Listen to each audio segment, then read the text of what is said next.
Bienvenue à la Bible en un an. Pour rester connecté, rendez-vous sur réveilquebec.com ou sur Instagram. Et maintenant, voici l'évangéliste Emmanuel Ouellet. Actes chapitre 18. Après cela, Paul partit d'Athènes et se rendit à Corinthe. Il trouva un Juif nommé Aquilas, originaire du Pont, récemment arrivé d'Italie avec sa femme Priscille, parce que Claude avait ordonné à tous les Juifs de sortir de Rome. Il se lia avec eux, et comme il avait le même métier, il demeura chez eux et y travailla. Ils étaient faiseurs de tentes. Paul discourait dans la synagogue chaque sabbat, et il persuadait des Juifs et des Grecs. Mais quand Silas et Timothée furent arrivés de la Macédoine, il se donna tout entier à la parole, attestant aux Juifs que Jésus était le Christ.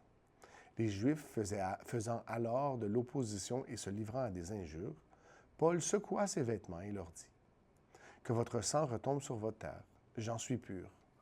Dès maintenant, j'irai vers les païens. » Et sortant de là, il entra chez un nommé Justus, homme craignant Dieu, et dont la maison était contiguë à la synagogue. Cependant, Crispus, le chef de la synagogue, crut au Seigneur avec toute sa famille, et plusieurs Corinthiens qui avaient entendu Paul crurent aussi et furent baptisés. Le Seigneur dit à Paul en vision pendant la nuit : « Ne crains point, mais parle, et ne te tais point, car je suis avec toi, et personne ne mettra la main sur toi pour te faire mal. Parle, car j'ai un peuple nombreux dans cette ville. » Il y demeura 1 an et 6 mois, enseignant parmi les Corinthiens la parole de Dieu. Du temps que Gallion était proconsul de l'Achaïe, les Juifs se soulevèrent unanimement contre Paul et le menèrent devant le tribunal, en disant : « Cet homme excite les gens à servir Dieu d'une manière contraire à la loi. » Paul allait ouvrir la bouche lorsque Gallion dit aux Juifs : « S'il s'agissait de quelque injustice ou de quelque méchante action, je vous écouterais comme de raison, ô Juifs. Mais s'il s'agit de discussions sur une parole, sur des noms et sur votre loi, cela vous regarde, je ne veux pas être juge de ces choses. » Et il les renvoya du tribunal. Alors tous, se saisissant de Sosthène, le chef de la synagogue, le battirent devant le tribunal, sans que Gallion s'en mît à peine. Paul resta encore assez longtemps à Corinthe. Ensuite, il prit congé des frères et s'embarqua pour la Syrie avec Priscille et Aquila, après s'être fait raser la tête à Sancré, car il avait fait un vœu. Ils arrivèrent à Éphèse, et Paul y laissa ses compagnons. Étant entré dans la synagogue, il s'entretint avec les Juifs, qui le prièrent de prolonger son séjour. Mais il n'y consentit point, et il prit congé d'eux en disant : « Il faut absolument que je célèbre la fête prochaine à Jérusalem. Je reviendrai vers vous, si Dieu le veut. » Et il partit d'Éphèse.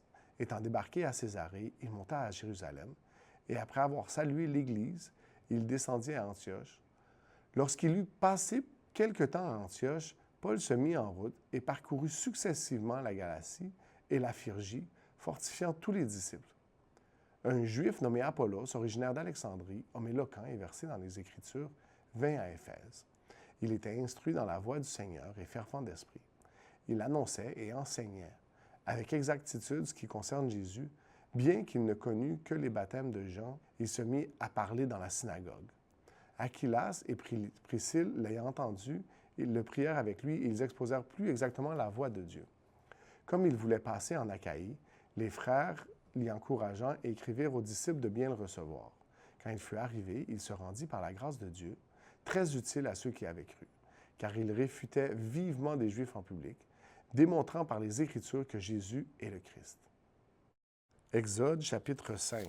Moïse et Aaron se rendirent ensuite auprès de Pharaon et lui dirent : « Ainsi parle l'Éternel, le Dieu d'Israël.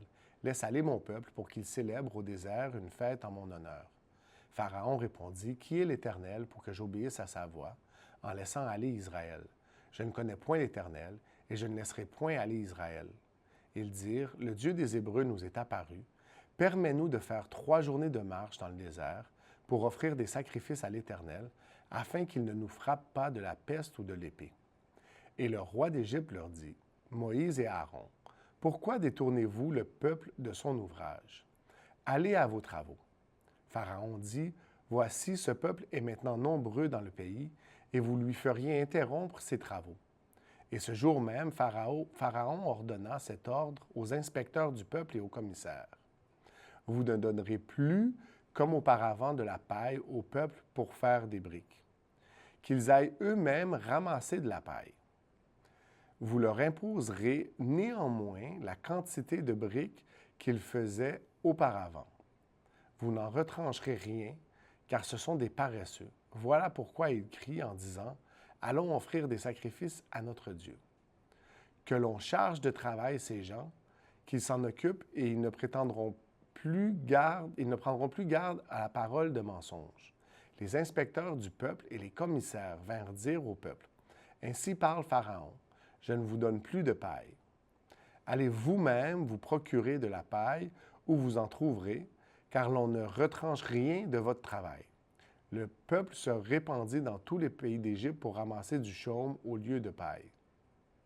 Les inspecteurs les pressaient en disant « Achevez votre tâche jour par jour, comme quand il y avait de la paille. » On battit même les commissaires des enfants d'Israël, établis sur eux par les inspecteurs de Pharaon.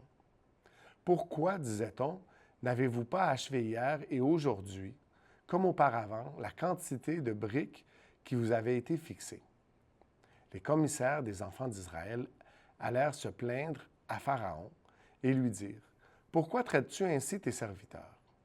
On ne donne point de paille à tes serviteurs, et l'on nous dit « Faites des briques. » Et voici, les serviteurs sont battus comme si ton peuple était coupable. Pharaon répondit « Vous êtes des paresseux, des paresseux. Voilà pourquoi vous dites « Allons offrir des sacrifices à l'Éternel. » Maintenant, allez travailler. On ne vous donnera point de paille, et vous vous livrerez la même quantité de briques. Les commissaires des enfants d'Israël virent qu'on les rendait malheureux en disant « Vous ne retrancherez rien de vos briques. Chaque jour, la tâche du jour. » En sortant de chez Pharaon, ils rencontrèrent Moïse et Aaron, qui les attendaient. Ils leur dirent que l'Éternel vous regarde et qu'il juge. Vous nous avez rendus odieux à Pharaon et à ses serviteurs. Vous avez mis une épée dans leurs mains pour nous faire périr. Moïse retourna vers l'Éternel et dit « Seigneur, pourquoi as-tu fait du mal à ce peuple? Pourquoi m'as-tu envoyé? Depuis que je suis allé vers Pharaon pour parler en ton nom, il fait du mal à ce peuple et tu n'as point délivré ton peuple. » Proverbe, chapitre 20, versets 13 à 22. N'aime pas le sommeil, de peur que tu ne deviennes pauvre. Ouvre les yeux, tu seras rassasié de pain. Mauvais, mauvais, dit l'acheteur, et en s'en allant, il se félicite. Il y a de l'or et beaucoup de perles, mais les lèvres savantes sont un objet précieux. Prends son vêtement, car il a cautionné autrui, exige de lui des gages à cause des étrangers. Le pain du mensonge est doux à l'homme, et plus tard sa bouche est remplie de gravier. Les projets s'affermissent par le conseil, fait la guerre avec prudence. Celui qui répand la calomnie dévoile les secrets. Ne te mêle pas avec celui qui ouvre ses lèvres. Si quelqu'un maudit son père et sa mère, sa lampe s'éteindra au milieu des ténèbres. Un héritage promptement acquis dès l'origine ne sera pas béni quand viendra la fin. Ne dis pas « je rendrai le mal ». Espère en l'Éternel et il te délivrera. Soyez bénis et passez une très bonne journée. Merci de partager la Bible en un an. Si vous êtes intéressé à participer à la mission de partager l'Évangile à cette génération, visitez réveilquebec.com et cliquez sur « Donner maintenant ». Merci d'avance. Nous espérons vous voir bientôt.